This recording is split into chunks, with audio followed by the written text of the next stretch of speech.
भारतीय संस्कृति और साहित्य इतने मूर्धन्य विद्वानों से भरी पड़ी है कि अगर मैं एक तरफ से कहानियाँ सुनाना शुरू करूं तो मुझे न जाने कितने वर्ष लग जाएंगे। एक से एक विद्वान भारत में पैदा हुए, उन्होंने जन्म लिया, इतिहास में ऐसे ऐसे काम किए कि उनका नाम, इतिहास भरा पड़ा है उनके नामों से।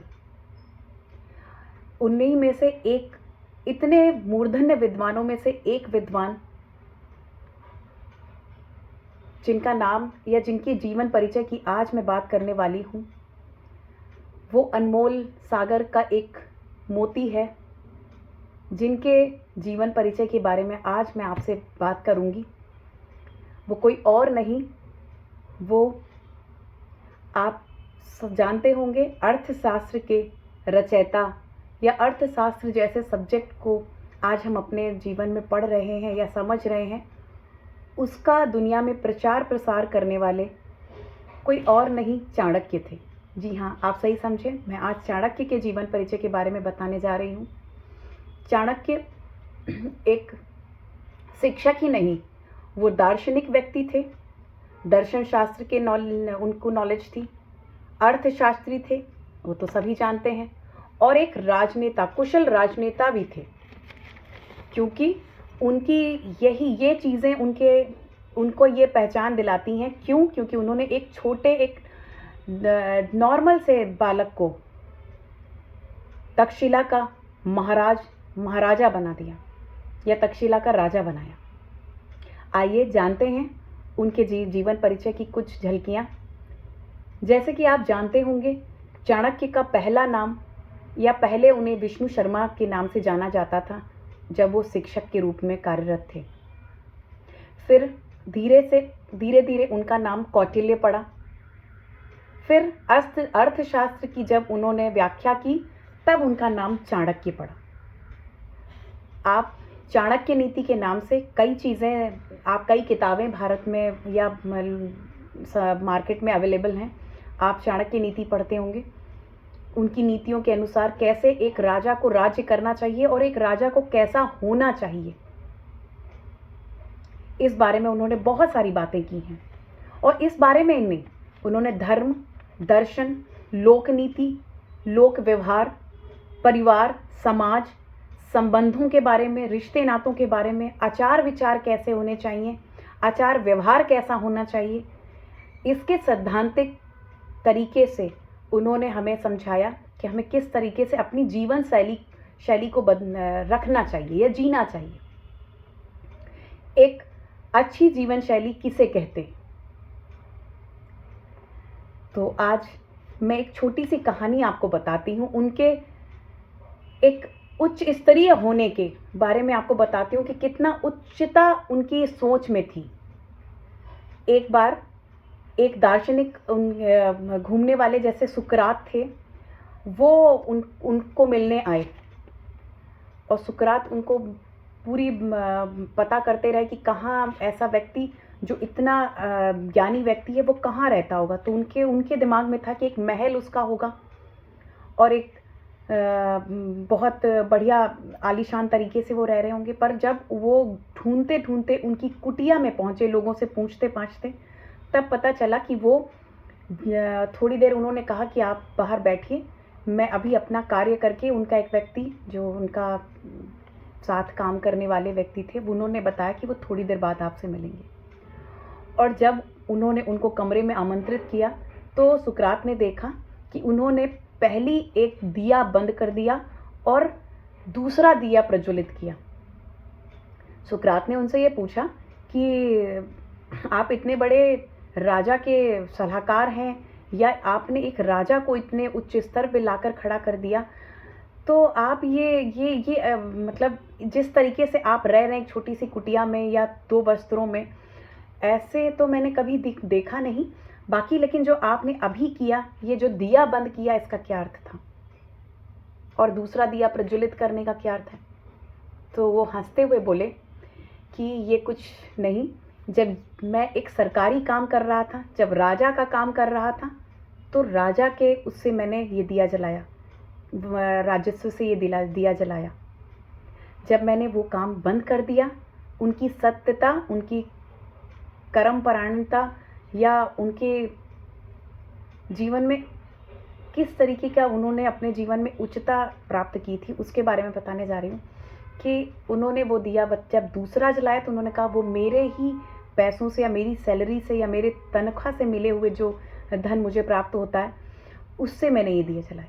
क्योंकि आप मुझसे पर्सनली किसी काम के लिए आए हैं, किसी राजा के द्वारा आप भेजे नहीं गए हैं। मैं ना राजा का कोई कार्य कर रहा हूँ, ये पर्सनली मैं आपसे मिल रहा हूँ, इसलिए मैं अपने कमाए हुए धन से ये दिया जला रहा हूँ। तो सोचिए कि भारत में एक ऐसे ऐसे लोग हुए हैं या ऐसे ऐसे विद्वान लोगों ने जन्म लिया और ऐसी ऐसी आत्माओं ने जन्म लिया कि जिन्हें एक रत्ती मात्र भी गलत पैसा गवारा नहीं अपने लिए प्रयोग करने के लिए। तो सोचिए किस लेवल के वो लोग थे या लोग होंगे, या चाणक्य जिनकी कहानी मैं आज सुना रही हूँ आपको। आज एक और आपको उनके जीवन परिचय, उनके बचपन के बारे में बताती हूँ। उनका बचपन एक ब्राह्मण परिवार में हुआ था। उनका जन्म, बहुत ही गरीब ब्राह्मण थे उनके पिता, और उनका बचपन का नाम विष्णु शर्मा था। और धीरे धीरे जब उन्होंने भारतीय राजनीति में कदम रखा, एक शिक्षक के रूप में, सोचिए तक्षशिला में उनका जन्म हुआ था, जहाँ पर तक्षशिला यूनिवर्सिटी थी, और उन्हें वो शिक्षक बने तो नालंदा यूनिवर्सिटी में विद्वान, जो बड़े बड़े विद्वानों में से शिक्षक थे, जो जिनका सबसे ऊपर लेवल के शिक्षक थे, उन शिक्षकों में से चाणक्य का नाम आता है। इस लेवल की उच्चता उन्हें प्राप्त थी, या इस लेवल का नॉलेज उनके पास था। उन्होंने मौर्य वंश की स्थापना में बहुत महत्वपूर्ण अपनी भूमिका निभाई, और भारतीय संस्कृत राजनीति पर आधारित ग्रंथ, भारतीय राजनीति पर आधारित ग्रंथ अर्थशास्त्र लिखा। वो एक कुशल अर्थशास्त्री के साथ साथ राजनीतिक और युद्ध नीति के बारे में भी जानना, चिकित्सा के बारे में भी जानना, उन्हें चिकित्सा या भारतीय चिकित्सा या कहें औषधि चिकित्सक भी थे, और उन्हें ज्योतिष का भी बहुत अच्छा ज्ञान था। ऐसे विभिन्न विषयों के बारे में वो बहुत ही गहनता से नॉलेज रखते थे, और वो एक तरीके से सम्राट चंद्रगुप्त के सबसे भरोसेमंद सहयोगी के रूप में उन्होंने अपने आप को स्थापित किया। जैसा कि आप जानते हो, सम्राट चंद्रगुप्त के गुरु विश्व शर्मा ही थे, विष्णु शर्मा जी ही थे, मीन्स चाणक्य थे। उन्होंने केवल अपने मस्तिष्क और अपने सोच के बलबूते एक साधारण बालक, जो एक नालंदा के या पाटलिपुत्र के राज सिंहासन का राजा बना दिया, जिसे, जो कि नंद दरबार में एक साधारण सा सैन्य कर्मचारी था, उसे उन्होंने धनानंद को अपनी राजगद्दी से उतारा, जबकि धनानंद ने उन्हें देश निकाला दे दिया था, देश से निष्कासित कर दिया था। एक ऐसे निष्कासित ब्राह्मण थे, फिर भी उन्होंने अपनी शिक्षा, अपनी हिम्मत, अपनी साहस से एक ऐसे व्यक्ति को नालंदा का, या माफ कीजिएगा पाटलिपुत्र का राजा बना दिया। और एक ऐसे निपुण राजनीतिक थे जो सबसे पहले एक विद्वान बने, जिन्होंने ऐसे ब्राह्मण थे, पहले ब्राह्मण जिन्होंने अपने बुद्धि के प्रयोग से एक छोटे अदना से इंसान को राजा की गद्दी दिलाई। उनसे विख्यात एक महान यूनानी दार्शनिक थे सुकरात, जिनके बारे में मैं अभी बता रही थी। वो जब उनसे मिलने आए, वो भी उनके इन कार्यों से नतमस्तक हो गए। चाणक्य वही थे जिन्होंने तत्काल उस समय के भारत को छोटे छोटे राज्यों में, जो बटे हुए भारत को एकत्र किया, एक विशाल साम्राज्य के रूप में स्थापित किया। सिकंदर जैसा आक्रमणकारी विदेशी आक्रमणकारी भी चाणक्य का एक तरीके से चाणक्य के उस जीवन के बारे में या उनके बारे में जानकर उनके आगे नतमस्तक हो चुके थे। चाणक्य की अनेक पुस्तकें बाजार में उपलब्ध हैं, जैसे कि आप सुनते होंगे उनके श्लोकों के बारे में, उन्होंने बहुत सारे श्लोक कहे अपने संस्कृत में, तो आपने वो पढ़े होंगे, उनके अर्थ जाने होंगे, समझे होंगे। और एक साधारण से बालक जिनका न रूप था न रंग था, उन्हें बेहद काले, बेहद भद्दे दिखने वाले कहा जाता है। ऐसा मैंने चाणक्य को देखा नहीं, पर उनके अंतर्मन को तो मैं देख सकती हूँ कि वो कितने महान व्यक्ति थे, कितने सुंदर रहे होंगे, जिनका मन इतना अच्छा था। या जितने तटस्थ व्यक्ति थे, उनको मैं उनकी सुंदरता से, या जैसा उनका व्याख्यान दिया जाता है कि वो बहुत खूबसूरत नहीं थे वो, लेकिन ब्राह्मण खूबसूरत ना हो लेकिन ब्राह्मण ज्ञानी हो, ये बहुत ज़रूरी है। क्योंकि ब्राह्मण अगर अपने ज्ञान का ही खाता है, अपनी सुंदरता से, ब्राह्मण को कोई सरोकार नहीं होना चाहिए। एक ब्राह्मण व्यक्ति वही है जिसको नॉलेज है। ज़रूरी नहीं कि आप ब्राह्मण कुल में पैदा हुए हैं तो ही आप ब्राह्मण हैं।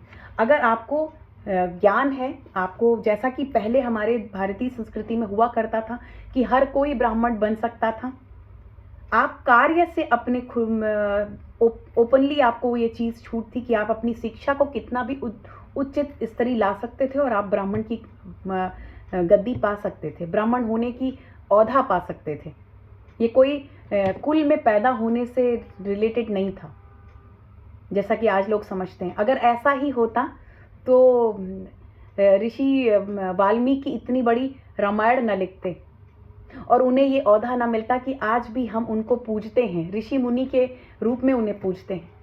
हम किसी व्यक्ति को नहीं पूजते, हमारी संस्कृति में किसी व्यक्ति को नहीं पूजा गया, हमारी संस्कृति में उसकी गरिमा, उसके ज्ञान को पूजा गया है, उसके ज्ञान को ब्राह्मणत्व माना गया है, ना कि कुल में पैदा होने से ब्राह्मण की पहचान होती है। इसलिए कोई भी ब्राह्मण बन सकता है, कोई भी इस चीज़ को प्राप्त कर सकता है, ज्ञान को हासिल कर सकता है आज भी। और ये हमारे प्राचीन इतिहास में भी ऐसी चीज़ें हैं। ब्राह्मण होना किसी कुल में पैदा होने जैसा नहीं है। आप अपने ज्ञान से, अपने शिक्षा से, अपनी उच्च स्तरीय सोच से आप ब्राह्मण की औधा या पदवी पा सकते हैं। आज के लिए इतना ही, आज के संस्करण में। फिर किसी दिन मैं ऐसी ही कोई जानकारी आपको फिर लेकर आऊँगी। तब तक के लिए नमस्कार। और आपको मेरे ये वीडियोस अच्छे लगते हों तो आप मेरे इस चैनल को लाइक करें, सब्सक्राइब करें और बेल आइकन को दबाएं, शेयर करें ताकि ज़्यादा से ज़्यादा ये जानकारियाँ लोगों तक पहुँचें। नमस्कार।